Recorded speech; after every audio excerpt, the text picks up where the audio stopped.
Continuamos hoy, amigo oyente, nuestra marcha por el libro del profeta Habacuc. No concluimos nuestro estudio en el programa anterior y nuevamente queremos decir que esto se origina en el segundo versículo, cuando este hombre, con sus preguntas, fue a la torre del vigía y allí Dios le habló. Dios le dio ese tremendo versículo en cuanto a que Él está obrando con la humanidad hoy, siguiendo su plan y su propósito, que proviene de la eternidad y alcanza hasta la eternidad.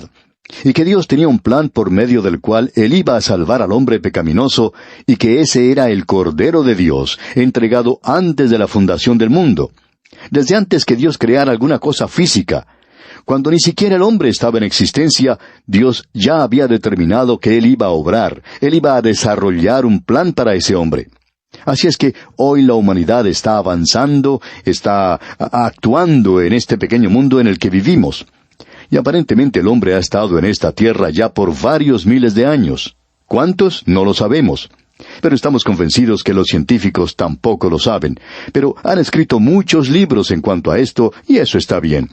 Pero nuestra estimación en cuanto a la cantidad de años, y la suya, amigo oyente, es tan buena probablemente como la de ellos. El hombre no ha estado aquí por mucho tiempo en realidad, y se está dirigiendo en dos direcciones. Y esto es lo que vio este profeta Habacuc.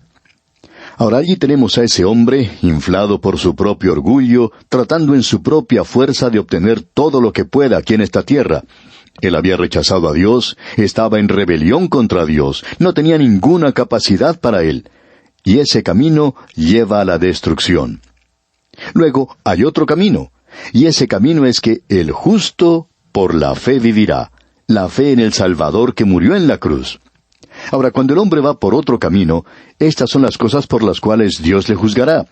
No tanto por haber tomado el camino equivocado, sino que ese camino le ha llevado a ciertos lamentos o ayes que pertenecen a la nación de Babilonia, y esa es la razón por la cual Dios les castigó. El primer ay lo observamos en el versículo 6 de este capítulo 2 de Habacuc, que esta nación se había apoderado por la fuerza de aquello que no le pertenecía, algo que no era de ella. Se apoderaron de eso por medio de la fuerza, y Dios los juzgará por eso. Luego tenemos el segundo ay, y es la codicia. Ellos codiciaban todo, y Dios los castigaría por eso. El tercer lamento, o ay, es que aquello que habían obtenido, lo habían obtenido por medio de la violencia, el asesinato, la espada, por medio de la brutalidad, y Dios les juzgará por eso. Eso lo vimos en el versículo 12 de este capítulo 2. El cuarto ay es la embriaguez y la inmoralidad.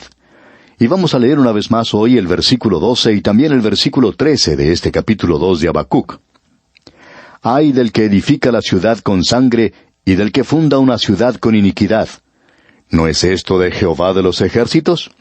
Los pueblos pues trabajarán para el fuego y las naciones se fatigarán en vano.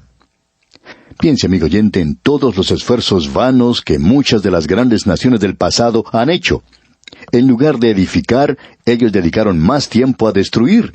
Por ejemplo, tenemos a Grecia. Esos ejemplares maravillosos de la arquitectura, de las estatuas, el arte y la literatura, y sin embargo, los griegos dedicaron más tiempo a la destrucción siguiendo a Alejandro Magno cuando él se dirigió hacia el Asia, donde él no hizo otra cosa sino destruir una ciudad tras otra, una civilización tras otra. Eso es lo que le señala o le destaca a él. Eso es lo que señalaba o destacaba a Babilonia también, la nación que se menciona específicamente aquí. Luego en el versículo 15 de este capítulo 2 de Habacuc podemos leer, «Ay del que da de beber a su prójimo, ay de ti, que le acercas tu hiel y le embriagas para mirar su desnudez». Esta embriaguez es un poco diferente a la embriaguez que se menciona en el versículo 5. Allí Dios dice que el hombre dado al vino es traicionero. Pero lo que está diciendo aquí es algo trágico. Ay del que da de beber a su prójimo. Es decir, que el licor hoy se utiliza como un método para llevar a otra persona a cometer una inmoralidad trágica. Esto lleva al derrumbamiento de la moralidad. Lleva a los hombres a cometer pecados que de otra manera ni siquiera estarían enterados. La falta de honradez, por ejemplo, y muchos otros. Esto ocurre con frecuencia alarmante en las grandes compañías comerciales. Cierto hombre de negocios que formaba parte de una gran compañía, y también otro que trabajaba para un banco, contaban algo que es realmente sorprendente. Decían ellos que una de las cosas que ellos hacían era emplear a ciertos hombres que por lo general ocupaban ciertos cargos, cuya labor era la de observar a algunos de los trabajadores, de los empleados, que comenzaban a beber demasiado. Tenían muchas formas de averiguar eso. A veces hablaban con la esposa de ese hombre. Le seguían cuando salían de noche y comenzaban a faltar al trabajo o a llegar tarde o no se presentaban por varios días. Y esas compañías hacen eso porque muchas de estas personas son muy inteligentes, trabajan muy bien, y por tanto, estos hombres especializados en esta tarea hablan con ellos y los enfrentan con el problema de la vida que tienen y les ofrecen asistencia. Tratan de ayudarles para que abandonen el vicio de beber. Pero amigo oyente, esto parece una locura, porque estas mismas compañías tienen cócteles donde se ofrece mucha bebida y estos hombres se emborrachan. Y luego tienen que ayudarles a salir de la borrachera. Es como tener un hospital donde se lleva a personas que están sanas y allí se les contagia con algunos microbios y luego los operan y los curan para librarlos de la enfermedad que han contraído. Parece que el hombre fuera un conejillo de Indias en este mundo en el cual vivimos, ya que se hacen tantas cosas fuera de la lógica, aun por grandes compañías comerciales. Y esa es la condenación que tenemos en este versículo. Se les acusa de que están haciendo borrachos de esta gente. No solo que están bebiendo ellos, sino que están haciendo borrachos de los otros.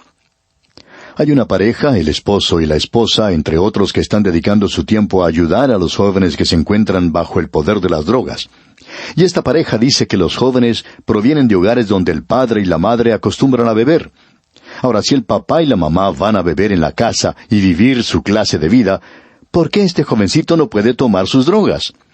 Nos gustaría tener una buena respuesta para esto, porque se nos ha hecho esta pregunta y nosotros no hemos podido dar una respuesta apropiada, porque pensamos que la mamá y el papá son los responsables porque el joven se entrega a las drogas. Creemos que detrás de las drogas se encuentra el alcoholismo y la embriaguez. Eso es lo que ha provocado que esto se haya esparcido de tal manera. Ahora, creemos que estas cosas no se dicen abiertamente hoy. Reconocemos que no las escuchamos decir por radio, y esto no lo hace a uno muy popular, que digamos. Pero no creemos que Habacuc haya sido muy popular, y por cierto que no lo era en Babilonia, donde había llegado su profecía. Ellos descubrieron que Dios condena la embriaguez, y que Dios condena a aquellos que hacen borrachos de los demás. Escuchemos ahora lo que dice el versículo 16 de este capítulo 2 de Habacuc. Esto lleva a una inmoralidad crasa. Escuche usted. Te has llenado de deshonra más que de honra. Bebe tú también y serás descubierto. El cáliz de la mano derecha de Jehová vendrá hasta ti, y vómito de afrenta sobre tu gloria. Esto lleva a una inmoralidad crasa. La embriaguez, la borrachera, llevan al divorcio. Eso lleva al quebrantamiento del hogar, lleva a una vida de pecado. Amigo oyente, hemos llegado al punto donde uno ya pierde el respeto a los hombres que se encuentran en cargos gubernamentales, cuando se conoce muy bien que esas personas que hablan tanto en cuanto a la honradez y hablan tanto de cómo van a ayudar a los pobres, mientras ellos mismos son alcohólicos y están bebiendo como un pez. Amigo oyente, ¿cómo podemos respetar al gobierno cuando se está llevando a cabo cosas como estas abiertamente? Y sin embargo, se nos dice que los respetemos, que los pongamos como ejemplos y que los apoyemos. Nos hace inclinar nuestra cabeza de vergüenza al ver que cosas así ocurren en nuestras instituciones gubernamentales. Y Habacuc presentó eso hace muchísimos años atrás, y Dios está diciendo que esa es la razón por la cual Él derriba a Babilonia a causa de estos pecados. Y aquí en el versículo 17 leemos, «Porque la rapiña del Líbano caerá sobre ti, y la destrucción de las fieras te quebrantará, a causa de la sangre de los hombres y del robo de la tierra, de las ciudades y de todos los que en ellas habitaban». La violencia es otro de los frutos provenientes de la embriaguez. Toda clase de inmoralidad sale de la embriaguez. La cultura de los drogadictos es producto de eso. El divorcio, todas estas cosas que se presentan en nuestros países son producto de la borrachera, amigo oyente. Leamos ahora los versículos 18 al 20 de este capítulo 2 de Habacuc. ¿De qué sirve la escultura que esculpió el que la hizo? La estatua de fundición que enseña mentira para que haciendo imágenes mudas confíe el hacedor en su obra. Ay del que dice al palo, despiértate, y a la piedra muda, levántate. ¿Podrá él enseñar? He aquí está cubierto de oro y plata, y no hay espíritu dentro de él. Mas Jehová está en su santo templo, calle delante de él toda la tierra. Aquí tenemos el quinto lamento. Esta es la condenación de Dios del mayor pecado de todos. Debemos reconocer que la embriaguez no es el mayor pecado. El mayor pecado es la idolatría, amigo oyente, la falsa religión, cuando uno se vuelve a un ídolo en lugar de volverse a Dios. Ese es el peor de los pecados. Señalamos esto cuando estábamos estudiando allá el libro de Isaías, y creo que lo mencionamos por primera vez cuando estábamos estudiando el libro de Jueces, porque allí se presenta un gran principio de gobierno. También Isaías señala este principio claramente, y todos estos profetas que han seguido, ellos vuelven a señalar lo que ya se ha dicho antes, y llevan este principio. Ahora debemos notar 3 pasos en la caída de una nación. En primer lugar, hay una apostasía religiosa. El segundo paso es una moral terrible. El tercer paso es una anarquía política. Estos son los 3 pasos por medio de los cuales las naciones salen de la escena de la historia humana. Ha sido la forma en que se han dirigido. Amigo oyente, el problema principal nunca ha sido la anarquía política. El problema principal nunca ha sido esa moralidad terrible. Malas como son estas cosas, la raíz del problema va a aquello que es religioso, a una apostasía espiritual, apartándose del Dios vivo y verdadero. Y esto está sucediendo hoy con muchas naciones del mundo. Ahora nosotros no somos los únicos que decimos eso. Un eminente profesor de historia indica que los sueños de las naciones se desvanecen en medio de realidades aterradoras y en medio de señales visibles de una decadencia en nuestra sociedad contemporánea. Otro indica que en nuestra juventud teníamos un sentido muy profundo del propósito nacional, el cual hemos perdido al pasar de los años de nuestra vida a la gloria. Un periodista, por su parte, dice que en público hablamos en cuanto a lo optimista y maravilloso que aparece el futuro, pero que en conversaciones privadas de personas serias se habla de que el futuro es muy diferente, aparece muy oscuro. Ahora se comienza a hablar de ciertas dudas de que hombres de carácter moral sean capaces de resolver y siquiera controlar los problemas políticos, sociales y económicos que la vida ha colocado ante ellos. Este es el cuadro, esta es la historia de la caída de las naciones. Y esto es lo que nos alarma a nosotros, porque es un gran principio que ha sido señalado por Habacuc en la palabra de Dios. Y esto fue cumplido en la nación de Babilonia, porque comienza con apartarse del Dios vivo y verdadero. Hemos señalado en esta serie de programas que la idolatría está fuera de moda, que no hay personas inclinándose ante ídolos en algunos países. Pero por supuesto que esto no es totalmente cierto. Hay muchas personas que están adorando al dinero, por ejemplo, en el presente. Hay muchos hombres en el presente que adoran el sexo. Hay muchos que adoran el placer. Hay muchas mujeres que han entregado su virtud para poder llegar a ser una estrella famosa, para poder avanzar.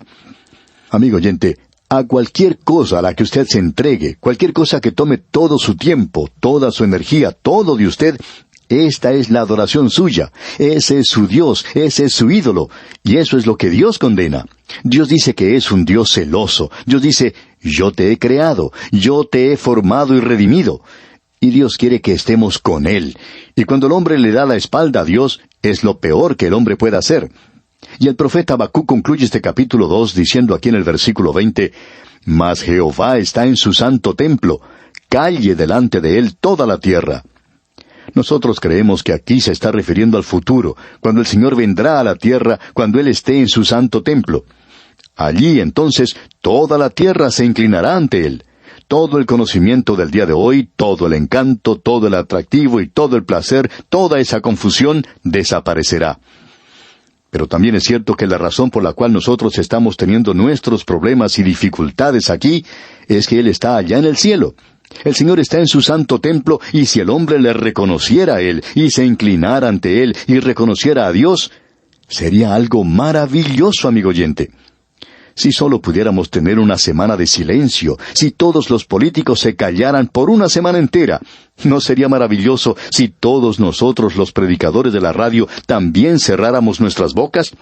¿Y no sería maravilloso si todos los que están hablando tanto en el presente se quedaran callados y esperaran delante del Dios Todopoderoso? Amigo oyente, Jehová está en su santo templo, calle delante de Él toda la tierra. El Salmo 2 comienza con una pregunta, ¿por qué? Y esta es la pregunta que tenemos aquí, una pregunta de ¿por qué? Y esa pregunta ya en el Salmo 2 es, ¿Por qué se amotinan las gentes y los pueblos piensan cosas vanas? ¿Por qué ese gran clamor? ¿Por qué toda esta protesta? Están lejos de Dios, se han olvidado que Dios está en los cielos. El poeta se equivoca cuando dice que Dios está en su cielo y todo anda bien con el mundo. Dios sí está en el cielo, pero todo anda mal por el mundo, porque el hombre no está en una relación correcta con Dios. Nuestro problema hoy, amigo oyente, no es un problema humano, sino que es un problema divino, es un problema de la relación del hombre con Dios. Esa es la única alternativa, la única salida. El justo por su fe vivirá. Bien, amigo oyente, hemos llegado así al final de nuestro estudio de este capítulo 2 de Habacuc. Dios mediante, en nuestro próximo programa comenzaremos a estudiar el capítulo 3. Mientras tanto, le sugerimos que usted lea este capítulo y se familiarice con su contenido. Que Dios le bendiga es nuestra más ferviente oración.